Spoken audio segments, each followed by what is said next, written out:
இந்த முறை நான் அமேசானில் கைக்கு வைக்கிறதுக்காக வேறு ஒரு ஹென்னா பவுடர் வாங்கி ட்ரை பண்ணேன். அது எக்ஸாக்டாக 100 கிராம். ஆனால் விலை என்னமோ 80 ரூபாய்க்கு மேலே.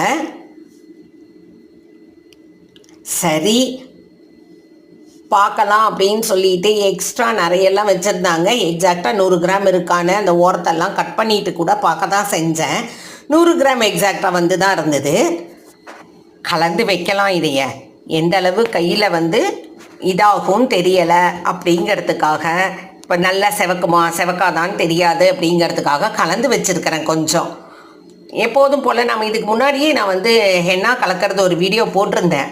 நான் டீ டிகாஷனில் கொஞ்சோண்டு சுண்ணாம்பு சேர்த்து, இப்போ 2 ஸ்பூன் அளவுக்கு நம்ம பவுடர் எடுத்தோம்னா துளி சுண்ணாம்பு போதுங்க, ஒரு பிஞ்ச் அளவுக்கு அந்த சுண்ணாம்பு கலந்து வச்சுருவேன்.